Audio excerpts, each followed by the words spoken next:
vez, e eu gostaria justamente de estar mais, né? Estar mais presente, mas a agenda realmente é uma coisa complicada, a gente precisa administrar, né?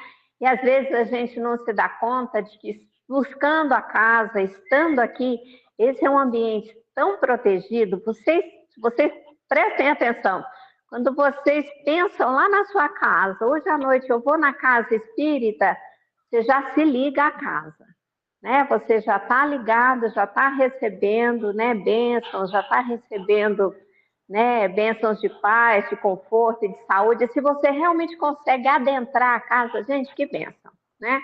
Mas isso acontece em vários lugares. Às vezes a gente pensa, é na casa espírita. Olha, qualquer casa onde se reúnam 2 ou mais, em nome de Jesus, ali vai ser um lugar de paz.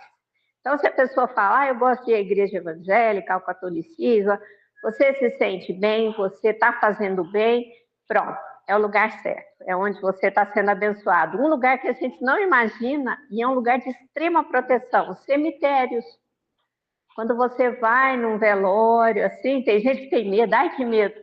Gente, pensa num lugar cheio de espírito bom, aquele é um momento, assim, muito especial para aquela pessoa que está desencarnando, então, vão tranquilos. E assim, e há outros lugares, com certeza. A sua casa, se você faz o evangelho no lar, se você é uma pessoa que realmente deseja o bem, quer o bem, faz as suas orações, seu lar é um lugar protegido, muito protegido, né? E quando você protege o seu lar, você também expande isso para os seus vizinhos, para o seu bairro, para a sua cidade. Esse último filme, né, da continuação do Nosso Lar, Os Mensageiros, eles mostraram que em cada casa que ora, né, cada ponto que ora, uma igreja, uma casa, um cemitério, sobe uma luz e essa luz vai se conectando umas às outras, né? Então, às vezes a gente pensa, eu estou sozinha, eu não faço nada, a gente faz muita coisa. Mas vamos começar, né? Todo ano, nas minhas palestras de janeiro, eu faço isso aqui. E essa foi a que eu fiz esse ano. Eu quero dizer para as pessoas que a gente tem, né, 365 oportunidades de fazer o bem, de ser feliz. E como é que a gente faz? A gente traz as lições de Jesus para a nossa vida. E como é que a gente faz isso? Primeiro, você tem que lembrar que o primeiro presente de Natal não foi comprado no shopping, não foi comprado numa loja, não veio pela internet. O primeiro presente de Natal é Jesus. Foi Deus que deu Jesus para as nossas vidas. Então, esse presente, todos os anos a gente relembra que recebeu ele nessa data, convencionou-se, né, que Jesus nasceu nessa data. E aí, quando a gente faz isso, a gente olha para Jesus e todo mundo já tem estado bem ciente disso, né? De que o presente do Natal é Jesus. E quando você olha para Jesus, você pergunta, mas o que é que esse homem, que nasceu homem entre nós, fez para ser celebrado até hoje? Que mensagem é essa que esse homem traz, que 2025 anos depois ainda pode me ser útil? Será que pode me ser útil? Então é isso que eu quero conversar com vocês hoje. Eu trouxe 10 lições. A hora que chegar no meu tempo, eu vou parar. Talvez a gente não consiga ver todas, talvez as últimas eu passe mais rapidamente. Mas é bom que você perceba que nada é por acaso, que existe um Deus que te ama e buscá-lo foi o que Jesus nos ensinou. Às vezes você fala assim, Marise, eu não sei o que eu estou fazendo nessa vida, não sei que objetivo eu tenho, para que lado eu sigo, né? E se eu disser para você que Jesus trouxe esse manual de instruções, né? Ele foi perguntado, o que eu preciso fazer para ganhar a vida eterna? E ele, ao discutir com esse doutor da lei, eles chegaram à seguinte conclusão, que o mandamento maior, o que é mais importante? Amar a Deus sobre todas as coisas. Nós realmente precisamos buscar a Deus sobre todas as coisas, aprendendo a amar o nosso próximo como nós amamos a nós mesmos. Então, você tem que fazer tudo ao mesmo tempo agora. Você tem que se amar, você tem que amar a Deus, você tem que amar o próximo, você ama a Deus, você entendeu? O tempo todo. O tempo todo agradecendo e amando. Esse é o seu manual de instruções para a vida. Eu podia parar a palestra agora, porque é o mandamento maior, né? É a lição mais importante que Jesus deixou para a gente, né? É o mandamento maior. Então, acordou, faz a sua conexão com Deus, reconhece esse Deus como seu Pai, reconhece que você não está sozinho, que aquela oração tem alguém escutando. Tem gente que fala assim para mim, nossa, Marisa, às vezes eu faço oração e acho que aquelas palavras caíram no vazio, que aquele meu pensamento, né, de gratidão, primeiro você acredita, né? E aí você começa a ver a sua vida se modificar. Marisa, minha vida não está modificando, espera um pouco, eu tenho um filho de 32 anos, né? Uma das coisas que eu mais falo para ele é com o andar da carroça, que as abóboras, as melancias, cada um conhece, né? Que a abóbora se acomoda. Então, deixa o tempo passar. Você vai ver que as coisas estão melhorando, você está se modificando. Mas nós temos pressa. Então, eu trouxe 10 lições, porque tem 10 jeitos de você fazer muito errado na sua vida. De você realmente ser bastante infeliz. E o primeiro deles é você achar que você está certo. Tem gente que acha que ele está certo o tempo todo. Então, estar certo é um grande problema. É uma grande fonte de ansiedade. O que Jesus falou sobre isso? Não julgueis para que não sejais julgados, porque com o juízo com que julgardes, sereis julgados, e com a medida com que tiverdes medido, vos tornarão a medir. Então, Jesus vai falar, tira a trave do seu olho, primeiro olha você antes de sair julgando o outro, né? A todo momento na minha vida, numa festa, uma semana atrás, uma pessoa sentada na minha mesa disse, o meu irmão se juntou com uma mulher que já tem 3 filhos. Falei, que bacana, né? Ele está amando. Aí, o que, Marisa? O que você está vendo? Ele já veio com uma família pronta. Olha que ótimo, tomara que dê muito certo. Marisa, você está louca? Não estou louca. Eu não tenho que julgar, eu tenho que desejar que o melhor aconteça. E ele era irmão do rapaz, né? Eu falei, deseja o melhor para o seu irmão, deseja que a vida dele prossiga, que ele construa a família, que ele ame, que ele seja amado. Não estou entendendo. Ele levantou rápido, ele tem um problema na perna, saiu, depois, mais tarde, na festa, ele voltou, falei, eu estava pensando até agora no que você me disse. Falei, então, em vez de escutar o que a Marise disse, escuta o que Jesus falou para você. Eu já estava com essa palestra pronta.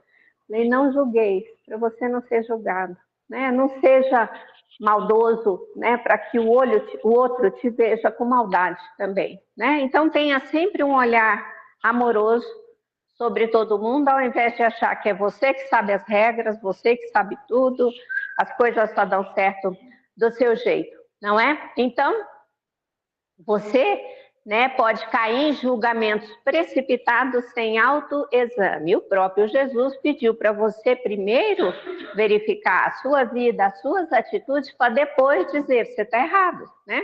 Você não pode agir assim, você não pode ser dessa forma. Vamos nos organizar primeiro para que a nossa paz reflita em tudo, na nossa casa, no nosso trato com os nossos amigos, com os nossos parentes. Primeiro você, né? Você se ama para ser capaz de amar a Deus e amar o próximo. Mais um problema complicado que acontece muito com as pessoas, que é um jeito muito fácil dele ser bastante infeliz, não é? A necessidade de ser compreendido. Muitas pessoas chegam para você e falam, você não sabe o que eu estou passando. Você não sabe o tamanho do problema que eu vivo. E eu, com o espiritismo, que eu já consegui, né, trazer para a minha vida, eu compreendo cada um de nós, eu, você e os seus problemas, não é? Estamos passando exatamente pela situação que nós precisamos viver. E a gente acha que está sendo muito duro, está sendo muito difícil, está sendo muito complicado. Na minha primeira semana em casa espírita, eu escutei uma frase, mas ela dói fundo até hoje. Não tem bala perdida, tem devedor encontrado.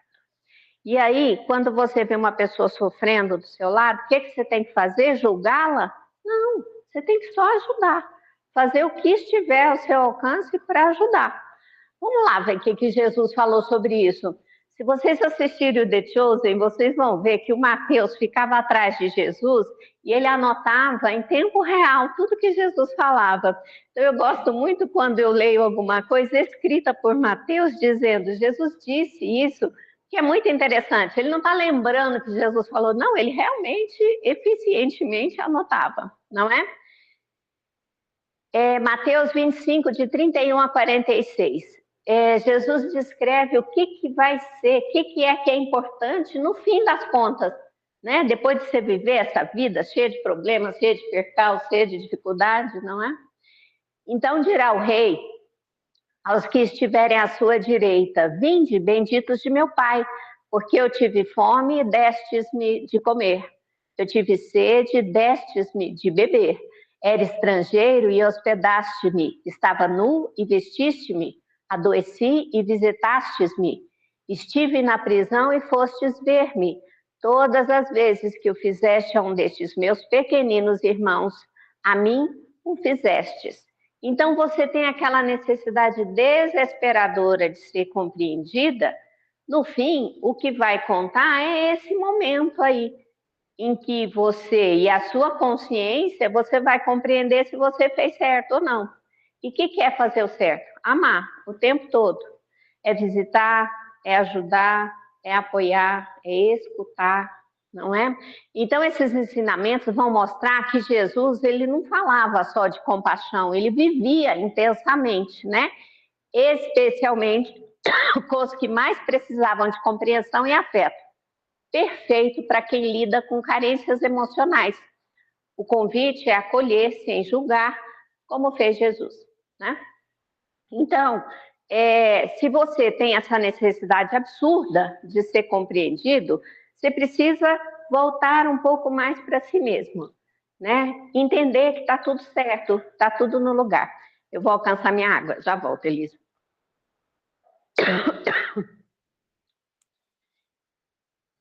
Então, se alguém chega para você precisando de ajuda, precisando de escuta, de compreensão, compreende, vai lá, faz isso. Né? Porque quando chega essa pessoa carente, o que nós normalmente fazemos é, eu não tenho tempo para você. Né? Vai procurar um psicólogo, hoje todo mundo manda, né? Vai procurar um psiquiatra, um psicólogo, vai tomar um comprimidinho, né? Funciona também. Mais um problema, né, que nós todos temos e nos traz muita infelicidade. É a necessidade de sermos amados. Nós temos uma carência tão esquisita, tão absurda, e isso é uma maneira muito fácil de ser muito infeliz, que é botar o macaquinho no ombro do outro, né? Não estou sendo amado. Não, você precisa aprender a lidar com a sua solidão. Você precisa entender que você é completo, você é perfeito.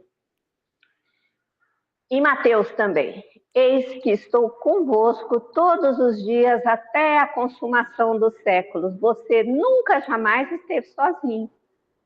Quando você fecha os seus olhos, traz a imagem de Jesus à sua mente, toda a energia crística já está em você. E isso é capaz de suprir qualquer necessidade que você tem.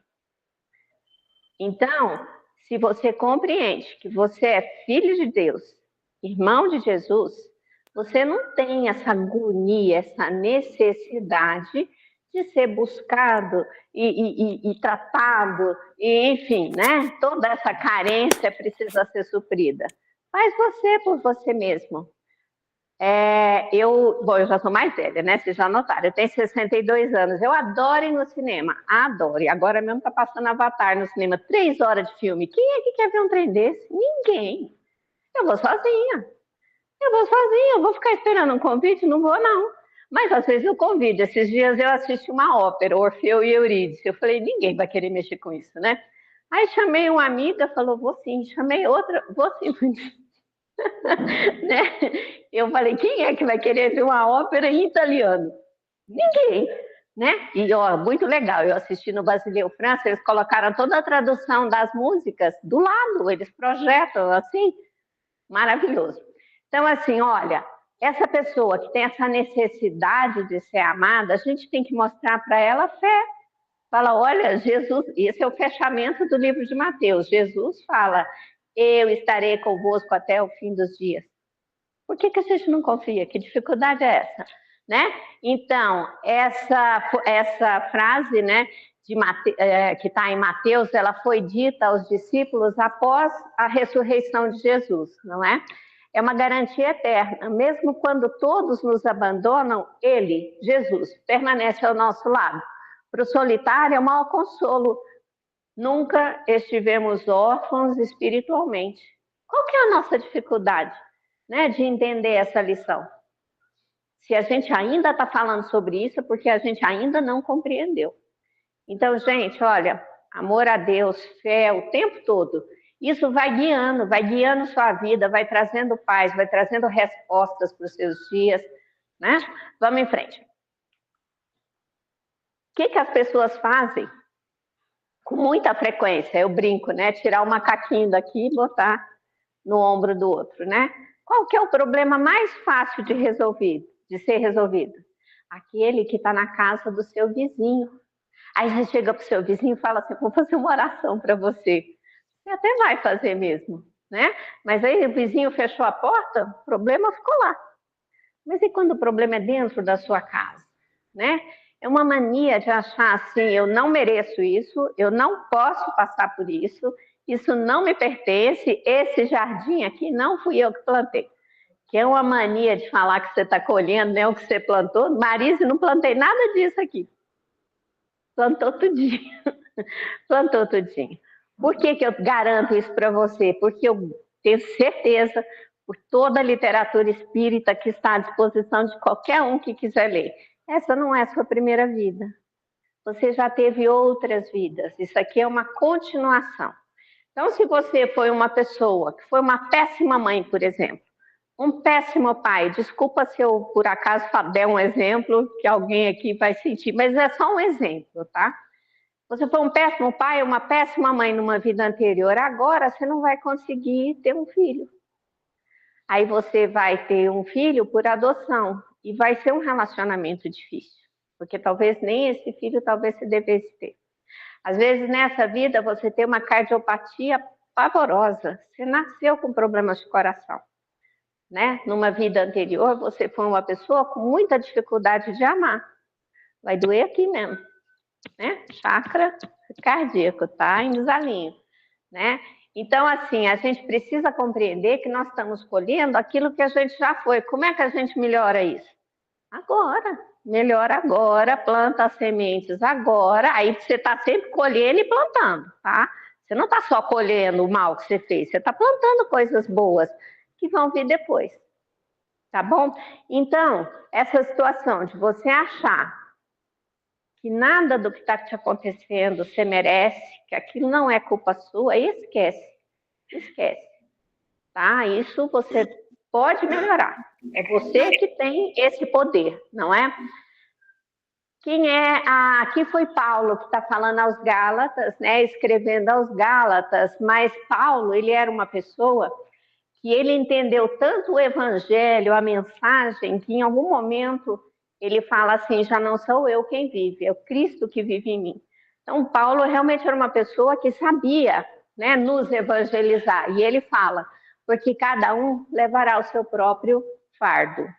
Então, aquilo que você está vivendo, a doença que você está vivendo, tudo que você está passando é fruto de coisas que você já fez, mas viver aquela experiência vai fazer de você uma pessoa melhor, já nessa vida. Combinado? Então, a culpa não é do outro. Toma o fardo, às vezes você não compreende, a explicação é ótima. Toda hora tem alguém me falando, Marise, por que eu estou passando por isso? O que está acontecendo? Não é? E eu digo, eu não sei, mas a explicação é ótima, pode ter certeza. Se você não chegar a alguma conclusão nessa vida, quando você volta para o mundo espiritual, a primeira coisa que você pergunta para o mentor é, cara, como é que foi que isso foi acontecer? O que foi que eu fiz para merecer passar por isso? Né? E aí você vai descobrir que você passou pela infinitésima parte do que talvez você merecesse ter passado. Não é? Porque a gente conta, a gente paga em parcela, né? Você não dá conta de pagar tudo de uma vez. Então, é assim, às vezes aquilo que você acha que foi muito difícil, poderia ser muito maior. Mas a gente tem tempo de fazer tudo isso. Agora o Emmanuel nos coloca uma frase que eu adoro, que é assim: todas as vezes que a justiça divina ou a lei do karma, você escolhe, né? Toda vez que a justiça divina encontrar você trabalhando no bem, diz essa mesma lei que a cobrança seja adiada por tempo indeterminado. Como é que você colhe uma vida melhor agora? Sendo melhor, fazendo bem, tendo uma vida mais útil, mais significativa.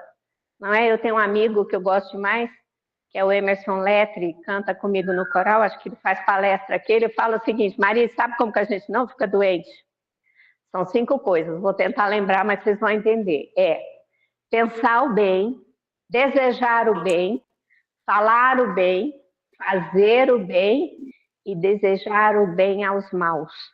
É aí que a gente falha miseravelmente. Que hora que você está lá com a televisão ligada e vê fulana arrastou uma mulher, perdeu as pernas, pelo amor de Deus. Você fala, mas eu não tenho fígado para escutar isso aqui, né? Aí, que você conseguiu fazer uma oração para aquela pessoa? Eu fiz, eu falei, meu Deus, vai precisar de umas 5 encarnações para reajustar isso, né? Olha eu julgando, eu falei, cala a boca, Marise, não é assim.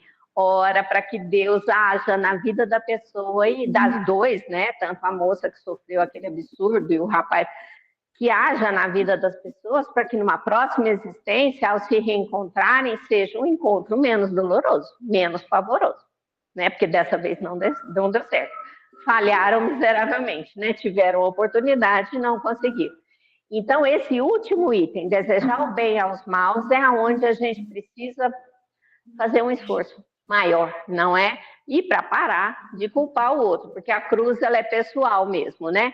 Então, Jesus ele vai reforçar esse pensamento, né, de a cada um o seu fardo, ele vai dizer o seguinte: se alguém quiser vir após mim, negue-se a si mesmo, tome sobre si a sua cruz e siga-me. A cruz é pessoal, ninguém pode culpar o outro pela cruz que lhe cabe carregar. Então, as dificuldades são oportunidades de aprendizado e de crescimento. E aquelas pessoas que querem sempre mais? Pensa num jeito de você estragar a sua vida, de você ser muito infeliz, não é? É impressionante a quantidade de pessoas que se desviam do bom caminho querendo sempre mais, não é? Eu gosto muito dessa história, a literatura espírita traz o desfecho disso. Está em Mateus 19, de 16 a 22. E eis que, aproximando-se dele um jovem, disse-lhe: Mestre bom, que bem farei para conseguir a vida eterna? Disse-lhe Jesus: se queres ser perfeito, vai, vende tudo o que tens, dá aos pobres e terás um tesouro no céu. E vem e segue-me. Ouvindo o jovem esta palavra, retirou-se triste, porque possuía muitas propriedades. E a literatura espírita vai dizer que esse jovem, que não quis se desfazer dos bens dele, morreu em seguida. Olha que interessante. Se ele tivesse feito, doado tudo, ele ia morrer também, claro, em seguida. Mas teria aprendido a lição, não é? De não apego aos bens materiais. É claro que a gente precisa se alimentar, precisa se vestir, precisa morar, não é? Precisa ter conforto, dar conforto para quem a gente ama, mas é muito claro também que a maioria de nós tem muito mais do que precisa, muito mais, não é? Então, Jesus não vai condenar a riqueza, mas o apego, que vai impedir de você seguir o caminho do amor, não é? Para quem sempre quer mais, o convite é desapegue-se, compartilhe, coloque Deus e o próximo em primeiro lugar. Mais um que infelicita muito a vida das pessoas é condicionar a felicidade. Ah, eu vou ser feliz quando meu filho começar a faculdade de medicina, eu vou ser feliz quando eu perder 30 quilos, eu vou ser feliz, enfim, cada um completa aí como queira. Felicidade é aqui, felicidade é agora. A gente precisa construir essa paz. E Jesus ensinou como é que a gente constrói essa paz. Não é? É com oração, é com fé e muito amor. E muito amor, tenha certeza disso. Então, Mais uma vez, Mateus citando Jesus: não ajunteis tesouros na terra, onde a traça e a ferrugem tudo consomem, e onde os ladrões minam e roubam. Mas ajuntai tesouros no céu, onde nem a traça, nem a ferrugem consomem, e onde os ladrões não minam, nem roubam. Porque onde estiver o vosso tesouro, aí estará também o vosso coração. Então, se o coração está sempre querendo mais coisas materiais, mais coisas pessoais, ele nunca vai encontrar paz, não é? Então, o verdadeiro tesouro que vai saciar é o amor dado, a bondade praticada e a fé vivida. Não adianta só você orar todos os dias, você precisa acreditar que aquele é um diálogo que tem resposta. É um diálogo que é ouvido, que é recíproco, né? Então é assim que a gente exerce a fé e traz isso para a nossa vida. E não condicione a sua alegria, a sua felicidade ao que o outro vai fazer. Ai, quando meu filho, minha filha se casarem, quando eu tiver neto, calma, não é assim, né? A felicidade, ela é em você, para você, e são pequenos momentos, que a gente acha que tem que ser feliz o tempo todo. Não, o normal é viver uma vida ordinária, uma vida normal. Em inglês tem um ditado que eu adoro, que é ótimas notícias, nenhuma notícia. No news are good news. Nenhuma notícia é a melhor notícia. Porque, sabe, quando seu mundo, ele é assustado, né, por alguma coisa, você sai do eixo. Então, uma vida normal, uma vida rotineira, gente, isso aqui é alegria, isso aqui é felicidade, não é? Acho que eu tenho tempo para pelo menos mais umas duas. Essa é uma coisa que infelicita demais as pessoas, é querer que o outro seja o que ele não é. Então, a única pessoa que você pode mudar é você. O outro, você muda com atitudes de amor, você muda sendo bom, porque tem gente que acha que muda o outro no grito, né? No chute, na pancadaria. Muitos pais achavam que era assim que se educava os filhos, né? Ainda bem que está mudando. Já mudou bastante, né? Então, é assim, o outro, se você realmente quiser mudá-lo, é com carinho, é com amor, é com alegria, tá bom? Em Lucas, palavras de Jesus: nem dirão, ei-lo aqui ou ei-lo ali, porque o reino de Deus está dentro de nós. Então é em você que o reino de Deus é construído, a sua paz é construída e a sua felicidade permanece, não é? Então você não vai mudar o outro, mas você tem todo o poder de mudar a si mesmo, tá bom? Então, essa é uma das frases muito poderosas. Jesus diz que a fonte da felicidade, da paz, da plenitude, não está em mudar o mundo externo, né? Ou as pessoas ao nosso redor, mas em acessar o reino que já está dentro de cada um. Quando nós condicionamos a nossa alegria à mudança alheia, né? Estamos procurando o reino no lugar errado. Então, construa-se a si mesmo. Seja você uma pessoa boa. Eu vou passar as próximas um pouco mais rapidamente, tá bom? Mais uma possibilidade de ser muito triste é pensar que algo poderia não ter acontecido. Muita gente fala assim: ah, eu era feliz até que eu tive aquele acidente e perdi, né, um braço, enfim, ficou com algum problema, não é? Então, não adianta, já está acontecido. A gente não vive no passado, não trabalhamos com o passado e nem com o futuro. A gente trabalha hoje, agora, né? Hoje, 8h35 da noite, é aqui que a vida está acontecendo, tá bom? Então, não seja essa pessoa que fica, ah, tal coisa não podia ter acontecido. Deus está agindo na sua vida o tempo todo. Quando eu vejo alguma coisa mais grave, eu falo, nossa, Deus precisou, né, as forças do universo chegaram ao extremo de precisar fazer uma coisa dessa, não é? Então, quando estiverdes orando, perdoai, se tendes alguma coisa contra alguém, para que vosso Pai que está nos céus vos perdoe as vossas ofensas. Primeiro eu oro, pedindo, sabe, com muita energia, para que eu seja capaz de perdoar aquele que me ofende. Só dessa maneira, perdoando aqueles que me aborrecem, que me ofendem, é que eu posso ter alguma garantia que Deus vai me perdoar também. Combinado? Primeiro a gente faz a nossa parte, para que Deus, vendo as nossas atitudes, o que a gente pensa, nos dê algum refrigério, não é? Outro jeito de ser muito infeliz são pessoas que tentam controlar tudo. Eu gosto muito dessa passagem, eu vou insistir mais um tempinho. Que é quando Marta e Maria estão recebendo Jesus e um monte de convidados em casa. E aí eu vou contar a passagem ao invés de lê-la. Então, a Maria, ela escolheu ficar lá escutando Jesus. Ela falou, não quer nem saber se a casa foi varrida, se esse povo está com sede, que se lasque, né? E a Marta fala para Jesus, a minha irmã está aí, né? Se a casa é cheia de gente, a minha irmã não me ajuda. E ele fala, Maria escolheu a melhor parte, né? Ou seja, ela podia ter escolhido também.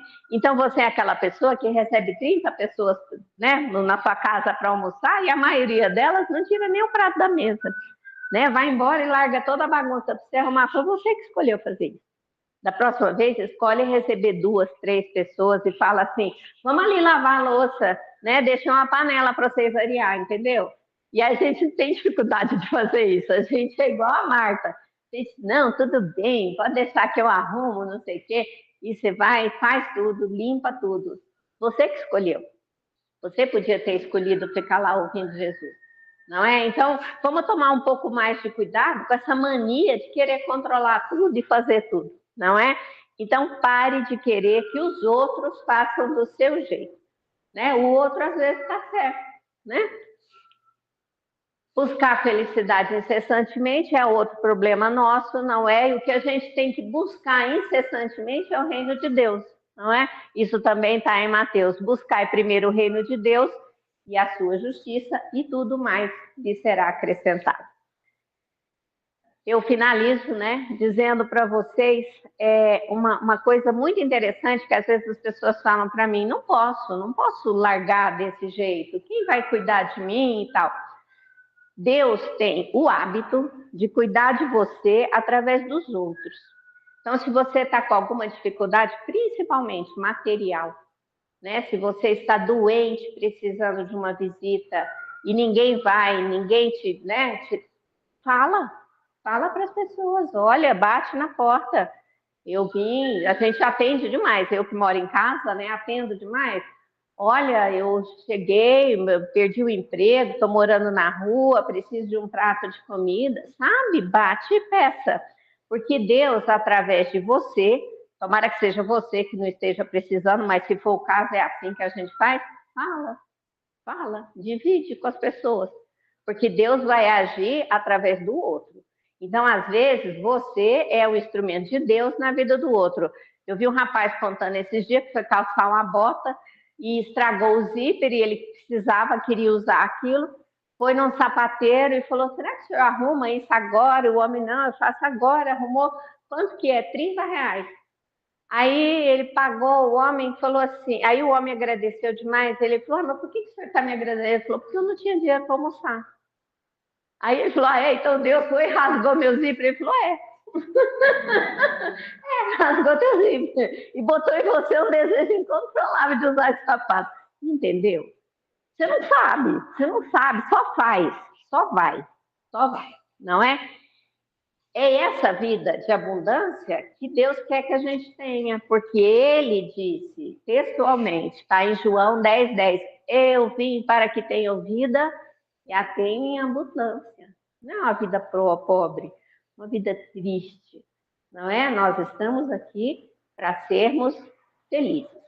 E que esse presente, que é Jesus, que mais uma vez nós fomos relembrados, né, no último dia 25, faça sentido na sua vida. Abra o presente, aproxime-se do presente. Né? A literatura espírita está aí, sabe? Tem tanta coisa boa para a gente ler, internet, YouTube.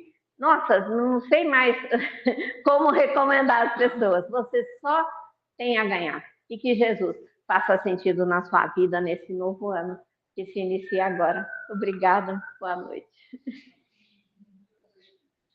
Obrigada.